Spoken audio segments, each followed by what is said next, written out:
तो दोस्तों आज हम फिर से आपके लिए लेकर आए हैं देश दुनिया की तमाम ताजा बड़ी खबरें। सबसे पहली बड़ी खबर में आपको बताएंगे कि पाकिस्तानी महिला सीमा हैदर पर भारतीय सेना ने की बड़ी कार्रवाई। सीमा हैदर को बॉर्डर पार कराने के मामले में 2 जवानों को किया सस्पेंड। सीमा हैदर भी होगी आज गिरफ्तार, भारतीय सेना करेगी कार्रवाई। वहीं आपको बताएंगे दोस्तों की मुसलमानों की नू हिंसा में दुकान जलाने पर नाराज हुए बॉलीवुड एक्टर गोविंदा, कहा हिंदू होने पर हमें आती है शर्म। वहीं आपको बताएंगे दोस्तों की दिल्ली अध्यादेश को लेकर असदुद्दीन ओवैसी ने लोकसभा में केजरीवाल पर बोला हमला, कहा अमित शाह आपके ही बराबर के हैं केजरीवाल। वहीं आपको बताएंगे दोस्तों की ज्ञानवापी मस्जिद का सर्वे हुआ शुरू, मुस्लिम पक्ष ने किया बहिष्कार, टीम ने वीडियोग्राफी, पश्चिमी दीवार की स्कैनिंग की। सुप्रीम कोर्ट में आज इस मामले को लेकर फिर से सुनवाई। वहीं आपको बताएंगे दोस्तों की हरियाणा में हिंसा के बाद बीजेपी सरकार ने रोहिंग्या मुसलमानों के 200 घरों पर चलवाया बुलडोजर, मुसलमानों का रो रो कर बुरा हाल। वहीं आपको बताएंगे दोस्तों कि दिल्ली में साथ आई कांग्रेस और आम आदमी पार्टी, तो लोकसभा चुनाव में बीजेपी का हो जाएगा सुपड़ा साफ, नहीं खुलेगा लोकसभा चुनाव में दिल्ली में बीजेपी का खाता। तो दोस्तों सभी खबरों को आपको एक एक कर बताने वाले हैं, वीडियो को लाइक कर चैनल को सब्सक्राइब कर दें। इसी बीच पर तो दोस्तों अगली खबर की ओर, तो पाकिस्तानी महिला सीमा हैदर पर भारतीय सेना ने की बड़ी कार्रवाई। बॉर्डर पर सीमा हैदर की जांच करने वाले 2 अधिकारियों को किया सस्पेंड। दोस्तों आपको बता दें कि नेपाल के रास्ते भारत में अवैध तरीके से दाखिल होने वाली पाकिस्तानी महिला सीमा हैदर पर भारतीय सेना ने आज बड़ी कार्रवाई की है।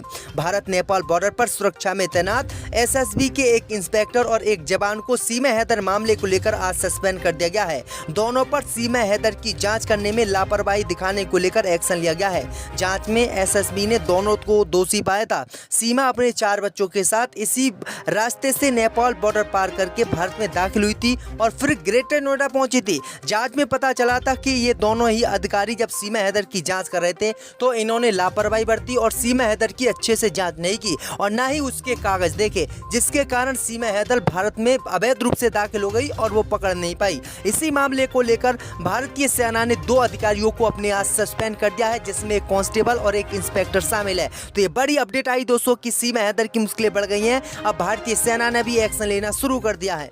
इसी बीच पर तो दोस्तों अगली खबर की ओर, तो हरियाणा हिंसा में मुसलमानों की दुकान जलाए जाने पर नाराज हुए बॉलीवुड एक्टर गोविंदा, हिंदुओं पर कसा तंज।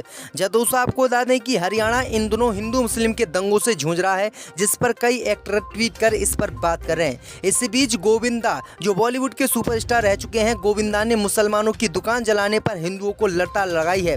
दरअसल आपको बता दें कि गोविंदा ने अपने ट्विटर अकाउंट से एक ट्वीट किया है, जिसमें उन्होंने हिंदुओं को नसीहत दी है।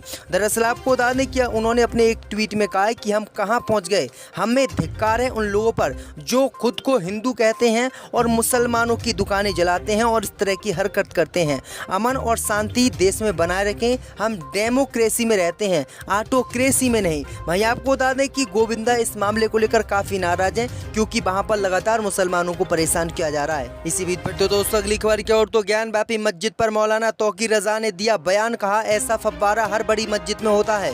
दोस्तों आपको बता दें कि वाराणसी की ज्ञानवापी मस्जिद को लेकर हाईकोर्ट के फैसले के बाद सर्वे शुरू हो गया है। मस्जिद परिसर में सर्वे का ये मामला सुप्रीम कोर्ट भी पहुंच गया है। इस मामले को लेकर अब हर तरफ से अलग अलग बयान सामने आने लगे हैं। इसी बीच खबर सामने निकल कर आई दोस्तों कि आईएमसी के अध्यक्ष मौलाना तौकीर रजा खान ने भी इस पर बयान दिया है, जिसमें उन्होंने कथित शिवलिंग को लेकर कहा है कि ऐसा फव्वारा हर बड़ी मस्जिद में होता है। दरअसल आपको बता दें कि हिंदू पक्ष मस्जिद में स्थित फव्वारे को शिवलिंग बता रहा है, जबकि मुस्लिम पक्ष इसे फव्वारा बता रहा है और कह रहा है कि हर बड़ी मस्जिद में और मुगलों के समय ऐसा फव्वारा होता था, क्योंकि इसी पानी से मुसलमान नमाज पढ़ने आते थे और वजू बनाते थे। तो ये बड़ी अपडेट आ रही दोस्तों। इसी बीच पर तो दोस्तों अगली खबर की ओर, तो हरियाणा में हिंसा के बाद मुसलमानों के घरों पर बीजेपी सरकार ने चलवाया बुलडोजर। दोस्तों आपको बता दें कि हरियाणा की नू हिंसा के बाद बीजेपी सरकार ने मुसलमानों के घरों पर बुलडोजर चलाना शुरू कर दिया है। दरअसल आपको बता दें कि हरियाणा के नू में 200 रोहिंग्या मुसलमानों की झुग्गियों पर यह बुलडोजर चलवाया है। दरअसल आपको बता दें कि बीजेपी सरकार ने आरोप लगाया है कि नू में जो हिंसा भड़की थी उसमें ये लोग भी शामिल थे, इसी के आधार पर ये बुलडोजर चलाए गए हैं। दरअसल आपको बता दें कि अभी तक पुलिस ने भी इसकी जिम्मेदारी नहीं ली है। पुलिस भी इसको अभी नहीं मान रही कि वास्तव में ये लोग इस हिंसा में शामिल थे या नहीं थे, लेकिन सरकार ने अनंतमन में इन गरीब मुसलमानों की झुग्गियों पर बुलडोजर चलवा दिया और 1-2 नहीं बल्कि 200 झुग्गियों को तोड़ा गया है। तो ये बड़ी अपडेट आई दोस्तों कि हजारों की संख्या में मुसलमानों को बेघर किया गया है। इसी बीच पर तो दोस्तों अगली खबर की ओर तो दिल्ली अध्यादेश को लेकर असदुद्दीन ओवैसी का लोकसभा में सीएम केजरीवाल पर तंज। जय दोस्तों आपको बता दें कि दिल्ली के अधिकारियों की ट्रांसफर और पोस्टिंग से जुड़े अध्यादेश की जगह लेने वाले विधेयक पर लोकसभा में गुरुवार को चर्चा के दौरान एआईएमआईएम के चीफ असदुद्दीन ओवैसी ने इसका विरोध किया। इस दौरान उन्होंने दिल्ली के मुख्यमंत्री अरविंद केजरीवाल पर भी तंज कसा। सांसद ओवैसी ने कहा कि अमित शाह इस आदमी यानी केजरीवाल का विरोध क्यों कर रहे हैं, ये आपके जेनेटिक ही मॉडिफाइड प्रोडक्ट हैं, आपके थिंक टैंक से ही केजरीवाल निकले हैं, क्या गलत हो गया? मुझे हैरानी हो रही कि मुझे पता है कि वो आपके आदमी पहले भी रह चुके हैं और अभी भी आपके आदमी हैं। विचारधारा की बातें तो केजरीवाल आपके निकट है। दरअसल आपको बता दें कि केजरीवाल लगातार ऐसे कुछ लोगों का बीजेपी के समर्थन कर चुके हैं जो मुसलमानों के खिलाफ हैं। पहले असदुद्दीन ओवैसी ने केजरीवाल का दिल्ली में इस अध्यादेश को लेकर समर्थन करने से इनकार कर दिया था, लेकिन एन वक्त पर ही असदुद्दीन ओवैसी बदल गए थे और उन्होंने केजरीवाल का साथ देते हुए बीजेपी के इस विधेयक का विरोध किया था। लेकिन विरोध के बावजूद भी ये विधेयक लोकसभा में पास हो गया। तो ये बड़ी अपडेट आ रही दोस्तों। इसी बीच पर तो दोस्तों अगली खबर की ओर तो ज्ञानवापी मस्जिद का सर्वे हुआ शुरू, मुसलमानों ने किया बहिष्कार, मस्जिद के बाहर पुलिस फोर्स तैनात। जय दोस्तों आपको बता दें कि इलाहाबाद हाई कोर्ट से इजाजत मिलने के बाद वाराणसी की ज्ञानवापी मस्जिद का सर्वे शुरू हो गया है। सर्वे सुबह 8 बजे से शुरू हो गया है, जो 4 घंटे यानी 12 बजे नमाज के लिए सर्वे रोक दिया गया है। अब दोपहर 2:30 बजे से फिर से ये सर्वे शुरू होगा। इसी बीच खबर सामने निकल कर आई दोस्तों कि सर्वे में 61 सदस्यों की टीम है और 40 से ज्यादा लोग उनके साथ हैं। वहीं खबर सामने निकल कर आई दोस्तों कि मुसलमानों ने इस सर्वे का विरोध किया है और विरोध करते हुए इसका बहिष्कार किया है। वहीं आपको बता दें कि विरोध करने के बावजूद भी ज्ञानवापी मस्जिद का सर्वे जारी है। वहीं आपको बता दें कि कोर्ट के आदेश के बाद मस्जिद के बाहर बड़ी संख्या में पुलिस फोर्स को तैनात किया गया है। इसी बीच पर तो दोस्तों अगली खबर की ओर तो सुप्रीम कोर्ट से मनीष सिसोदिया को झटका, जमानत देने से कोर्ट ने किया इनकार। जब दोस्तों आपको बता दें कि सुप्रीम कोर्ट से दिल्ली के पूर्व मुख्यमंत्री मनीष सिसोदिया को झटका लगा है। कोर्ट ने उनकी अंतरिम जमानत पर कोई भी आदेश पारित करने से इनकार कर दिया है। सर्वोच्च अदालत का कहना है कि उनकी पत्नी की हालत फिलहाल स्थिर है।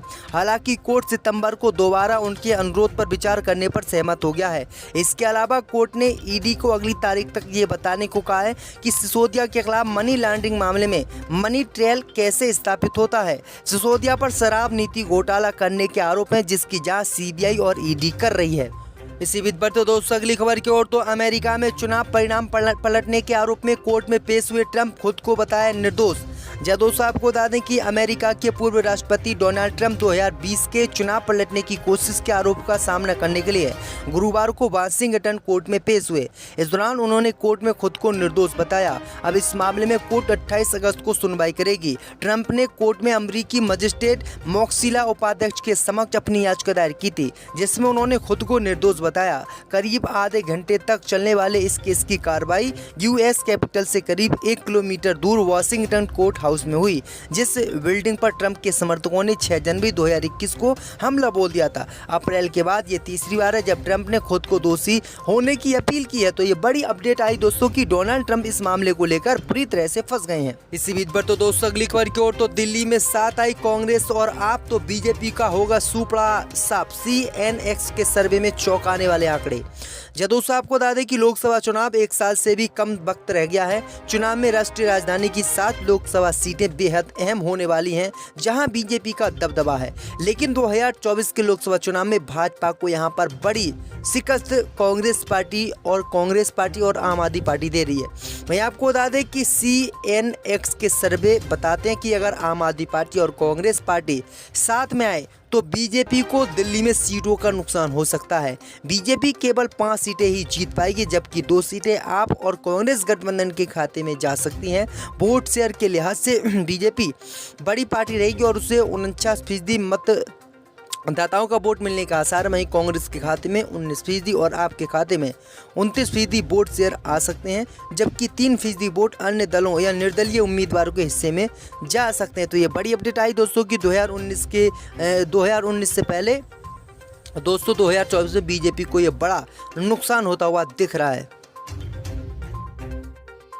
कि आजम खां को हर कीमत पर रिहा किया जाए और उनके साथ ये जुल्म हो रहा है। अखिलेश यादव जी ने भी अभी पिछले दिनों बयान दिया था और उन्होंने कहा था खुल के कि आजम खान साहब पे झूठे मुकदमे लगाए गए हैं। आखिरकार आजम खान साहब पे झूठे मुकदमे लगाए गए हैं, तो पार्टी आंदोलन क्यों नहीं कर रही है, क्यों उनके रिहाई की मांग नहीं कर रही? पिछले दिनों जो है आंदोलन हुआ था। मैं पार्टी यही तो आदमी हूँ, बहरहाल मैं मांग कर रहा हूँ मैं कि भाई मैं भी एज ए MP भी समझ लीजिएगा, एज ए मुसलमान भी समझ लीजिएगा, तो मैं उनके लिए बहरहाल खुद मांग कर रहा हूँ। अगर